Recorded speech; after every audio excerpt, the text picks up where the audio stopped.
시청자 여러분 안녕하십니까. 3월 1일 시사정담 시작하겠습니다. 시청자 여러분, 이번 주는 서울시장 후보 대진표 윤곽이 나오는 한 주가 될 것 같습니다.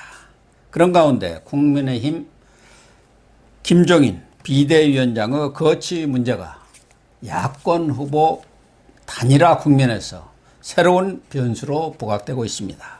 선정욱 변호사님과 이 문제 짚어보도록 하겠습니다. 서 변호사님, 지금 오늘 안철수 금태섭 후보 단일화가 성사가 됐고 저녁에는 또 우상호, 박영선 민주당 후보, 서울시장 후보 경선 결과가 발표가 되죠. 그런데 그 결과는요. 제가 이번에 그 서울시장 선거 보면서요. 세 가지는 모르겠어요. 근데 나머지는 다 알겠어요. 세 가지. 뭐냐면 이제 그 나경원하고 오세훈이 누가 이길까? 그걸 왜 그러냐면 이제 당심은 압도적으로 나경원이죠. 그런데 민심은 팽팽하거든요. 물론 이제 그 나경원 의원의 상승세가 무섭긴 하고 오세훈 시장 캠프가 이제 좀 약간 주춤한 건 사실이에요. 그렇지만 이제 뚜껑은 열어봐야 되죠. 그거 하나 모르겠고요. 그다음에 두 번째 모르는 게 거기 이긴 사람하고 안철수하고 하면 이게 누가 이길까? 그것도 모르겠어요. 지금 여론은 안철수가 약간 유리한 것 같아요. 그렇지만 이제 또 나경원이나 뭐 오세훈이 이기면 상승세가 있잖아요. 조직력. 그래서 그거 모르겠고요. 마지막에 모르는 게, 세 번째 모르는 게 거기 이긴 사람하고 박영선하고 누가 하는지 모르겠어요.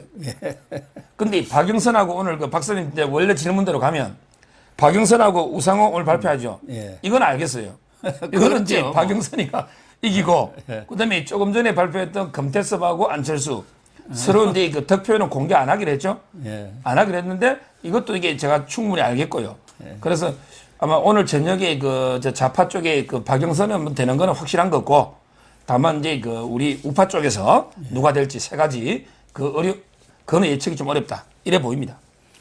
그러니까 국민의힘은 4일에 지금 4명이죠. 그 경선 결과가 나오는 것이고 민주당은 뭐 사실상 정해졌다고 보여지고 제3지대는 안철수 후보로 이렇게 단일화됐어요. 그러면 앞으로 이제 국민의힘 후보가 나경원이 될지 오세훈이 될지 뭐 오신환이 될지 또 조은희 구청장이 될지는 모르겠지만 거기에 나온 한 사람 보고 안철수 후보 간의 단일화 문제인데 이 단일화 문제를 들어가기 전에 뭐 사실은 꽤 간단한 것 같아도 여론조사 금방 해버리면 되지 않느냐 하지만 또 그것도 쉬운 일은 아니에요. 토론도 해야 하고 또 여론조사 문장을 뭘 넣을 건가 또 역선택 그런 방지 문제도 있고 나중에 서울시를 연합 뭐 그렇게 지방정부로 구성하자겠단 말이에요. 서로 같이. 그런 문제들이 실무적으로 이렇게 협의에 들어가다 보면은 쉬운 일이 아니잖아요. 금태섭하고 안철수 후보 단일화 이런 뭐 협상이 아주 쉬울 것 같은데 그것도 오래 끌었어요. 지금 3월 18일에 후보 등록이니까 그 이전까지는 단일화가 협상이 끝날까요? 아마 이제 그 이쪽에 그 안철수 후보 쪽에 이제 주로 이제 그 붙어 있는 분이 김무성, 그렇죠. 김무성, 그다음에 윤상현 의원이 있고요. 그리고 원래 이제 권은희하고 이제 이태규 의원이 원래 그 당에 있죠. 이런 분들은 이제 그 이쪽에 있는 거고. 근데 김무성이는 좀 문제가 있죠. 당은 이게 국민의힘인데 안철수를 밀고 있으니. 윤상현 의원은 이제 복당이라도 못했으니까 뭐 그렇다 치더라도 상당히 해당행위 아닌가 이런 좀 생각이 들 정도고요. 그리고 이제 그 아마 제가 보기에는 이게 걱정이 되는 게요. 그 떨어진 3명 있죠. 만약에 나경원 의원이 후보가 됐다. 근데 떨어진 3명도 안철수 쪽으로 갈 것 같아요. 지금 이게 분위기가 나경원 원내대표가 너무 보수 강성 아니냐 뭐 거구 아니냐 이런 비판하면서 감정이 하면서 야 그래도 이기려면 안철수가 돼야 안 되겠나 중도로 이게 오세훈이나 오신환이가 이렇게 가버리면요 상당히 국민의힘은 지금 어려운 상황인데 저는 그것도 해당행위고 4명이 아름다운 승부를 벌였으면요 4명이 이제 깨끗하게 승복해서 국민의힘 밀어주는 거 있잖아요. 이게 필요하다 보고요. 그다음에 이제 안철수하고 이긴 사람하고 단일화의 가장 중요한 거는 뭐 또 지역적인 거는 문항도 중요하죠. 왜 안철수는 박영선하고 붙어서 누가 경쟁력이 있습니까? 그렇죠. 이렇게 경쟁력으로 문구를 읽자는 거고. 네. 그다음에 나경원이나 뭐 이 국민의힘은 적합도 있잖아. 예, 그렇죠. 이런 식으로 이게 문구도 중요하거든요. 예. 이렇게 또 삽바 싸움 할 가능성도 있고 가장 큰 문제는 이제 그 기호 2번이냐 아니면 이 기호 4번이냐. 그렇죠. 앞으로 이게 첨첩산중 난관이 있는데요. 근데 이번에 단일화 못 해가지고 3자 해가지고 패했다. 이거는 이제 역사에 씻을 수 없는 죄를 짓는 거거든요. 그래서 저는 어떤 경우든 단일화는 된다. 이렇게 봅니다. 뭐 단일화는 보수 우파 쪽에 뭐 부동의 희망사항 아니겠습니까? 또 절대적인 요구 사항이기 때문에 단일화를 역행하기는 어려우라고 보는데 단일화가 말씀하신 대로 아름다운 그런 승부를 거쳐서 단일화가 돼야지 지금도 상당히 단일화 문제가 피로감이 쌓여있는 그런 상황인데 이제 국민의힘 후보와 안철수 후보 간의 단일화 협상이 지지부진해가지고 이렇게 갈 경우 그 효과가 많이 줄어들지 않겠느냐 그런 생각이 들고 지금 가장 큰 핵심적인 쟁점은 2번의 기호를 달고 출마를 할 것이냐 아니면 4번 기호를 달고 출마를 거냐. 만약 안 대표가 통합 후보가 된다고 하는 경우 국민의힘 입장에서는 또 김종인 비대위원장 입장에서는 입당 내지는 통합을 통해서 야권이 하나가 돼가지고 제1야당의 힘으로 나가야 모든 역량이 직결된다는 것이고 안철수 쪽은 또 입장이 다르지 않습니까? 중도로 외연을 확장해야 하는데 2번 가면 되겠느냐. 이 문제가 큰 걸림돌이 안 되겠습니까? 결국 이제 또 해묵은 논쟁 집토끼냐 뭐 산토끼냐 결국 이제 중도로 좀 더 나가느냐 아니면 확실하게 우리 보수 표를 확실하게 다 잡느냐 이 문제인데요. 근데 저는 그 중도라는 게 의외로 보기보다 실체가 크지는 않습니다. 그래서 만약에 안철수가 된다면요. 저는 2번으로 하는 게 맞다 봐요. 당대당 통합으로. 왜 그러냐면 지금 이제 4번으로 국민의당으로 놓잖아요. 이런 경우에 과연 그러면 국민의힘 의원들이 선거운동이 타당이 되는지 지금 그 법률 검토 들어왔습니다. 그러니까 우리 공직선거법에 과연 자기 당이 아니고 타당의 후보 선거운동이 법적으로 가능한지 이게 근본부터 의문이 있는 거고요. 그리고 이제 4번이 됐을 때 뭐 중도 쪽에 얼마 더 잡을지는 제가 모르겠지만 그렇지만 이게 보수 쪽에 더 넓은 청이 있잖아요. 이 사람들에게 4번에 대해서는 좀 이게 아무래도 반감이 있을 수 있거든요. 2번보다. 당연하죠. 그래서 저는 소탐 대실이 될 가능성이 있고요. 아마 안철수가 저는 4번 고집하는 거는 또 이게 사심이 자기 개인 욕심이 있는 것 같아요. 뭐냐면 이게 내가 서울시장으로만 만족하는 게 아니고 이번에 내가 서울시장이 되면 이제 보수 야권은 내 중심으로 완전히 정기 개편해가지고 내가 이제 차기 대권까지 완전히 주도권을 잡겠다. 이런 이제 개인 욕심이 아마 있기 때문에 저는 4번 고집하는 걸로 보이고 이번에 만약에 안철수가 서울시장 후보 되면 서울시장 빼고는 모든 걸 버려야 돼요. 모든 걸 이렇게 국민의힘에 버려야지 자기가 이게 뭐 마치 정계 개편의 주축 뭐 천동설처럼 안철수를 중심으로 돌아야 된다. 지구는. 이게 안동설이거든요. 이렇게 해서는 안 되고 나머지는 이게 전부 기득권을 포기하고 국민의힘에 주의된다. 자기는 서울시장에만 전념해야 된다. 이 말씀을 드립니다.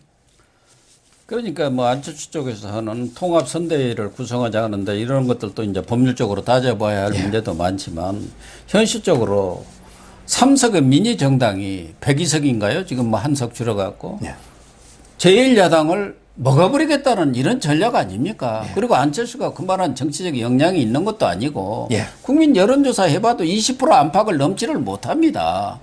또 우리가 실질적으로 이런 방송을 해봐도 안철수에 대한 비토 세력도 엄청나게 많아요.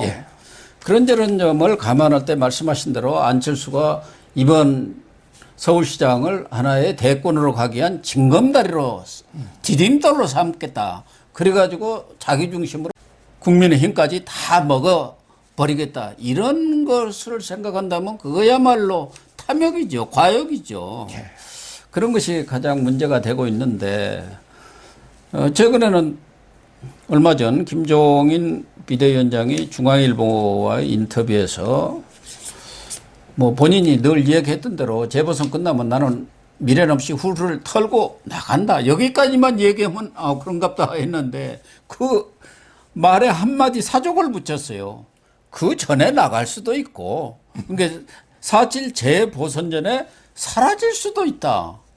이런 얘기를 해놓으니까 그게 무슨 소리냐. 4.7 재보선이 이제 코앞에 닥쳤는데 그걸 놓고 지금 해석이 분분하지 않습니까? 어떻게 보세요? 한 세 가지 이제 그 해석이 있는 것 같아요. 이제 첫째 해석은 뭐 진짜 사퇴한다는 게 아니고 예. 그냥 이제 그 강력하게 국민의힘 후보가 이겨야 된다는 배수진을 친 메시지 있잖아. 우리가 배수진을 치고 무조건 이기자 국민의힘이 예. 이런 이제 의지 표명이 아닌가 뭐 이렇게 이제 해석하는 분도 있고 그다음에 또 어떤 분은 진짜 만약에 그 안철수가 돼버렸다. 그러면 이제 김종인 입장에서는 책임져야죠. 아니 102석에 당이 후보도 못 내고 안철수한테 졌으면 책임지되잖아. 그래서 정말 이게 그 책임지고 자기는 이제 사퇴하겠다. 그 전이라도 이렇게 보는 견해도 있고요. 또 이게 어떤 분은 뭐 그게 아니고 이제 그 만약 안철수가 됐을 때는 오히려 이제 안철수하고 합당이가 들어오게 되면 본인이 그 자리를 비워줘야 되잖아. 그렇죠. 자리를 비워줘야면 이게 합당이 되거나 뭐가 될 거 아닙니까? 그런 의미로 이게 뭐 발언도 있다. 뭐 이런 여러 가지 이제 그 해석은 있는 것 같아요. 근데 저는 뭐 김종인 위원장 이 발언은 다목적이라 봐요. 뭐냐 하면 이제 그 꼭 이기게 된다 국민의힘 이게 가장 큰 거고 의지가. 그렇죠. 예. 그리고 이제 진짜 졌을 때는 아마 본인이 졌는데 끝까지 선거 끝까지 지휘하면서 안철수 도와주고 있을 수는 없잖아. 그다음에 이게 본인이 책임지고 사퇴하면서 안철수한테 길을 열어주는 이런 이제 여러 가지 저는 포석이 있다고 보는데요. 뭐 그 자체를 저는 나쁘게 보는 건 아니고 제가 항상 우려하는 거는 이겼을 때 혹시 하나게 이겼을 때 김종인이가 임기를 연장하는 거 있잖아. 지금 이제 김건식 실장 해가지고 뭐 비전 미래시 뭐 있잖아요. 만들어가지고 전략실장으로 전략은 임명을 했다고만요. 그게 이제 그 임기 연장의 꼼수로 저는 보이거든요. 그러면 이게도 저는 깨끗하게 떠나고요. 그 다음에 졌을 때는 당연히 뭐 책임지고 떠나는 거 아니에요. 이제는 이제 이거 깨끗하게 저는 김종인 체제는 끝내야 된다. 졌을 때는 당연히 끝내야 되고. 그 다음에 가사 서울시장 이겼다 하더라도 김종인 때문에 이긴 건 아니잖아요. 지금 그래서 저는 체제는 끝내야 되지. 늘리는 게 문제다. 뭐 먼저 그만둔다는 거는 저는 이게 뭐 나쁘게 보지는 않습니다. 근데 김종인 비대위원장이 4월 재보선이 끝난 뒤 임기를 늘린다는 것도 말이 되지 않는 소리고 이제는 지금 비대위원장이면은 비상대책위원인데 지금 뭐 얼마나 오래 하고 있습니까? 지금 생각해 보면은 그 당시 좀 부족하기는 했어도 자강론의 입장에서 정말 전대를 통해서 새로운 대표를 세워가지고 총력 질주하는 것이 더 낫지 않느냐 하는 생각을 가진 사람들도 꽤 있더라고. 김종인 비대위원장이 뭔가 큰 역할을 할 걸로 기대를 했는데 지금 하는 게 없지 않습니까? 그렇습니다. 그래서 만에 하나 이제 이거 안철수한테 뺏긴다면 이거는 뭐 국민의힘으로서는 거의 해산 수준의 당의 재앙이죠. 상상할 수도 없는. 그거는 이제 무조건 김종인 책임론이 올 수밖에 없는 거고요. 그리고 이제 우여곡절 끝에 뭐 나경원이나 이긴다 하더라도요. 그거는 김종인의 공은 아니거든요. 개인기거든요. 나경원이든 오세훈이든 개인기이기 때문에 저는 이제는 이제 그 당을 정상화시키게 되고요.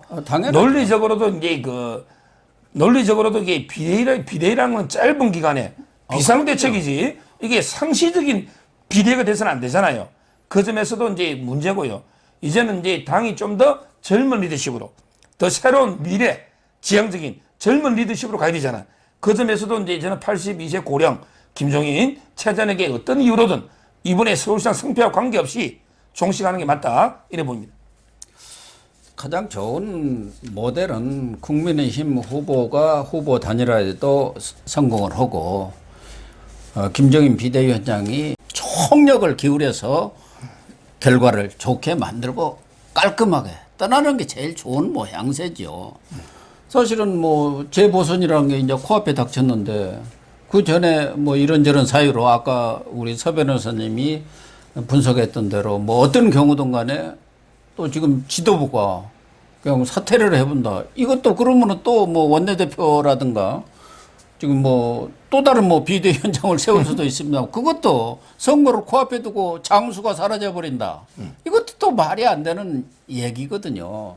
어쨌든 국민의힘 자체가 지금 국민들로부터 지지를 해달라고 이렇게 호소하기에는 모습이 좀 그렇습니다. 예. 거시기예요. 그래서 결론적으로 그 김종인 위원장에 대해서는요, 저는 이렇게 보는 거죠. 이겼다고 해서 임기 연장도 하지 말고, 예. 그 다음에 졌다고 해서 조기 사퇴도 하지 말고, 예. 그냥 임기 동안 열심히 하고 어떤 결과는 오든, 그리고 최선을 이제 다하는 깨끗하게 미련 없이 떠날 때가 알고 떠나는 사람의 뒷모습이 아름다운 거예요. 그 시도 있지 않습니까? 그래서 저는 뭐 너무 이게 그 아까처럼 또 이게 사퇴해가지고 막 목리 부리면 또 당연히 혼란이 오잖아요. 그것도 이게 뭐 바람직한 건 아닌 거고요. 가장 바람직한 거는 임기 연장이잖아요. 이 두 가지. 이거는 문제가 있다는 거죠. 지금 안철수 후보로 설사 단일화가 된다고 하더라도 박영선 민주당 후보와의 본선에서 과연 이길 수 있느냐, 이 부분도 사실은 그렇게 장담할 수 있는 상황은 아니지 않습니까? 지금 여론조사라든가 민심도 아주 박빙인 상황이고, 여권은 여러 가지 카드들 지금 들이밀고 있는 그런 상황인데, 그렇다고 해서 야권이 단일 대우를 형성해 갖고 총력전으로 밀고 갈 만한 그러한 어떤 시스템이라든가 준비를 갖췄느냐, 그런 전략들을 만들어 놨느냐, 이것도 사실은 의문이에요. 그래서 아까 제가 한테 이거 세 가지를 모르겠다 그랬잖아요. 오세훈하고 나경원 누가 이길지 모르겠다. 그다음에 거기 이긴 사람하고 안철수하고 누가 이길지 모른다. 그다음에 거기 이긴 사람하고 박영선이 모른다 했잖아. 예.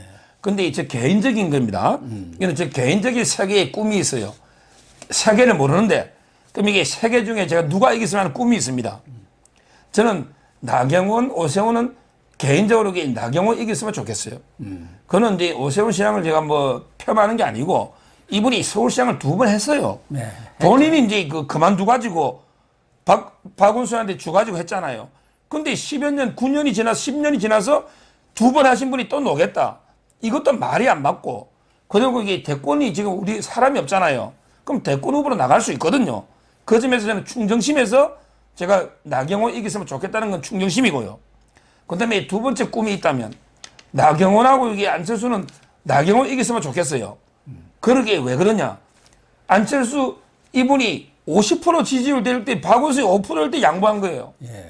박원순 5% 양보해서 이게 서울시가 10년 동안에 얼마나 이게 망가졌습니까? 완전히 퇴보해버렸잖아요. 서울시가 죽은 도시가 된 거예요. 유령 도시가. 이걸 만든 게 안철수 아닙니까? 그래서 저는 둘 중에는 나경원 대도 좋겠고요. 마지막으로 이게 그 나경원하고 박영선은 당연히 나경원 이겼으면 좋겠어요. 세 가지 꿈이 있다면. 왜? 지금 이게 박원순 9년 이걸 박영선이가 이어받으면 또 갑니까? 그럼 이게 박원순 시즌2가 돼야 됩니까? 도대체 이 선거 왜 합니까? 박원순이가 정말 뭐 서울시를 위해서 열심히 일하다가 과로사가 이게 하는 거 아니잖아요. 왜 선거하는지, 왜 비용을 이렇게 낭비하는지를 깨닫고 정말 박원순 시즌2로 갈 거냐? 아니면 새롭게 서울시를 한번 바꿔볼 거냐? 이걸 생각해서는 세 가지 꿈. 공교롭게 어떻게 나경원이 3번 돼버렸는데, 그거는 이제 하다 보니까 우파가 이기고 국민의힘이 이기고, 그 다음에 나경원 이기다 보니까 3명이 됐지만, 그건 제 개인적인 꿈이니까, 뭐 그건 제 개인 의견으로 하겠습니다. 어쨌든 이번 주 중에 여야 후보들의 윤곽이 나올 것이고, 그렇게 되면은 이제 야권 후보 단일화 문제, 이 부분에 대해서 어떻게 야권에서 슬기롭게 또 국민들이 다 박수를 치는 그런 좋은 모양새를 갖추는 단일화가 이루어지느냐, 이것이 재보선 승리에서 상당히 중요한 변수가 될 것만은 틀림없는 것 같습니다.